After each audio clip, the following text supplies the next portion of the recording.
And what about a conversation, if you wouldn't mind taking me into the room, about Arizona State and Clemson vying for potentially that final bye week spot, Ward?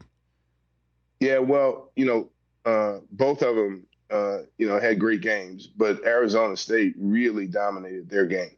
Their last game that they played against Iowa State, they won in a dominant fashion, and so we were really impressed. They went on an unbelievable run from in the second half of the season, and they were playing. They're maybe the hottest team right now in college football. The way they've played, their running back, Scatterboo, and their quarterback are both.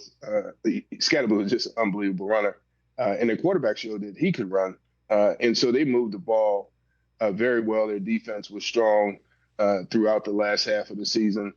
One of their games that they lost, their quarterback was out. I believe it was Cincinnati, but that doesn't matter. They still had 2 losses, but the way that they came into the game and the way they performed was just exceptional.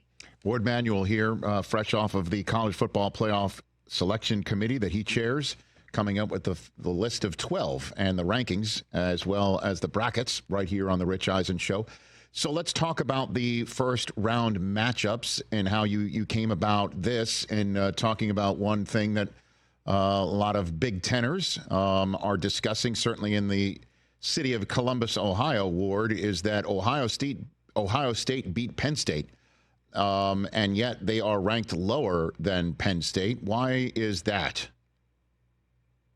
Well, they did beat Penn State by 7. Penn State lost like Ohio State lost in a one-score game. But, they would have had to go on for 2.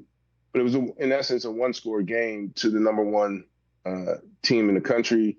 Ohio State lost to them by 1 point. But Ohio State had an unranked loss in their last game.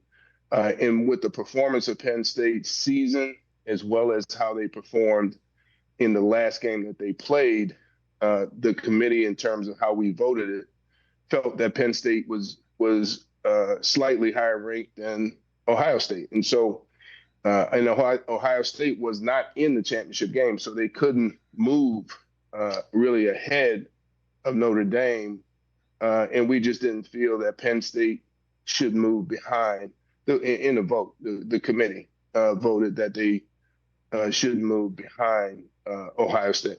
And in terms of the matchups in the first round, did you just go and vote for the seedings, and that's the way everything wound up? Or did you look at some of these matchups like, okay, let's get something compelling for people to watch? No. How much did that? Wasn't it all? You just came up with the rankings, no. and the chips fell this way. Is what we ranked the top 25 at the end, and there was no discussion about, well, if we rank this team here, they're going to have to play here, or we couldn't do that, Rich. We were asked by the commissioners to rank the top 25, and then we saw it, how it came together once.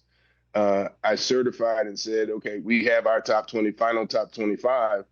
Then the staff, Rich Clark and the staff from the CFP took it from there, and they placed the top 5 highest rated champions into the playoffs. And then they did the at-large teams based on where they fell in terms of order after those were put in. And then voila, we saw it for the first time there. There was no speculation at all. Not that it came up, but I wouldn't have allowed it. And I made sure at the beginning of the meeting, everybody understood that's not what we're going to talk about. That's not our role. Our role is to rank them 1 through 25 in what we see are the rank order and the best teams in the top 25. And the chips just fall in a certain way, and if somebody thinks that there's an easier path here than somebody else there, it's just the way that everything landed, and then you just took the rankings and just slotted them right in the bracket, and that's just the way it went, is what you're saying. Yes, that's exactly the way it went. I mean, there's no discussion of path. I mean, people can look at it now and say, well, this team on paper has a better path, but what this year taught us, more than any other year in the last 3 years, there were a lot of upsets where on paper people felt like this team was going to win. And so when people ask me if we project in the room, the answer is no. That's why you play the game. And so in this particular case, Oregon was the only undefeated team, and there were many upsets in the top 25 of teams losing to either unranked teams or teams that were substantially below them in the ranking when they played the game. And again, there's no consideration for conferences where, obviously certain conferences, if you will, have more lucrative television contracts, and the conferences need to potentially be more represented in the Final 12. This is the conversations that I think a lot of fans and some people outside looking in are wondering about, Ward. None at all. None at all. It's not discussed. I mean, we understand that every team in the FBS is playing, and they're playing hard. We have many coaches. We have 4 coaches in the room.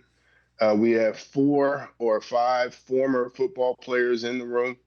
We have 8 athletic directors in the room representing, the Power 4 as well as other conferences in the FBS. And so for us, we're here to really showcase the top 25 from the start when we start after week 8 all the way through to yesterday. Our goal was to rank the top 25 as we saw them as a committee.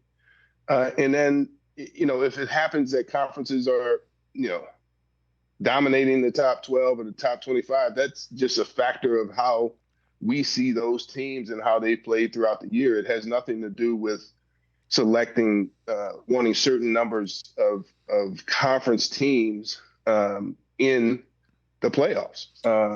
It's not even the conversation that we have. Catch the Rich Eisen Show every single day on the Roku Channel, 12 to 3 Eastern, for free.